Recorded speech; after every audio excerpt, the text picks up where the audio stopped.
Shalom, irmãos e irmãs, que a paz de Deus que excede todo entendimento guarde seu coração e mente em Cristo Jesus. O Salmo 139, versículos 17 e 18,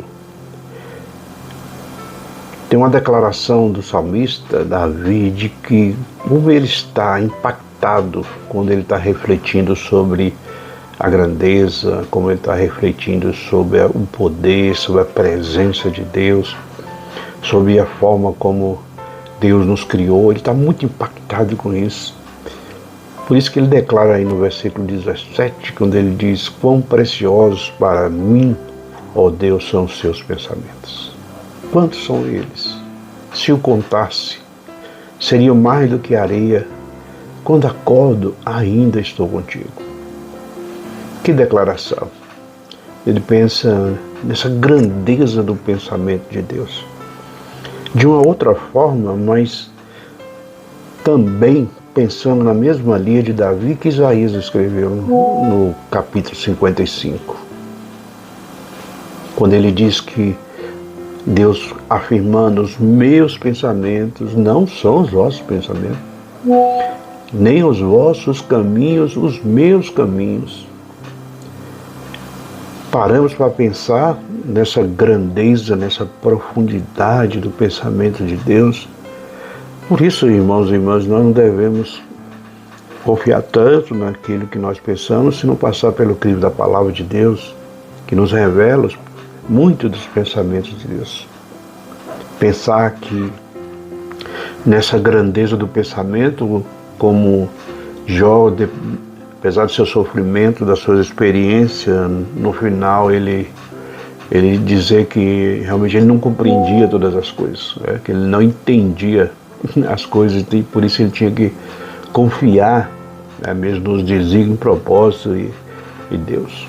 Porque quando nós pensamos assim, quão altos são, quão grandes são os pensamentos de Deus para conosco. O próprio salmista Davi, lá no Salmo 40, ele já afirmava que muitos são, Senhor, as maravilhas que tem operado e os teus pensamentos para conosco. Lembra do que um versículo muito conhecido, a gente está sempre recorrendo a ele em vários momentos, quando nós queremos falar sobre o propósito de Deus, Jeremias 29:11, que ele fala: eu bem sei o pensamento que tenho a respeito de vós, pensamento de paz, não de mal, para dar um fim que esperais, ou seja, plano de Deus para nos dar esperança e futuro. Olha o que Deus pensa a nosso respeito. E como nós pensamos nessa grandeza desse pensamento de Deus para a nossa vida, nós vamos nos alinhando com o céu, nos alinhando com a palavra, nos alinhando com Deus, acreditando, sendo confortado nisso.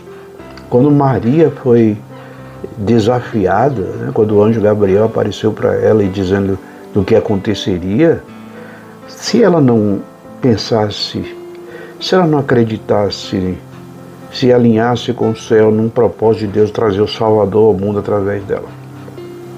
Mas ela confiou nos pensamentos de Deus, que era muito maior do que a circunstância que ela estava vivendo, desafiadora. No momento em que o anjo aparece e diz que ela traria a luz ao Salvador, a preocupação poderia ser: mas como é que vai ser isso? A circunstância, a dificuldade, mas ela resolveu acreditar nesse plano de Deus. Por isso, meu irmão, minha irmã, quando nós pensamos, ficarmos assim tão maravilhados como o salmista ficou em pensar nos pensamentos de Deus, nós vamos ter tranquilidade, ter paz, confiança, que os pensamentos que Deus tem a nosso respeito são pensamentos bons. E assim nós possamos buscar conhecer mais os pensamentos de Deus através da sua palavra, através da oração, da intimidade com Deus, e assim nós vamos permitindo que Ele vai guiando a nossa vida. Pense nessas coisas. Que Deus te abençoe e que você tenha um dia de paz. Shalom.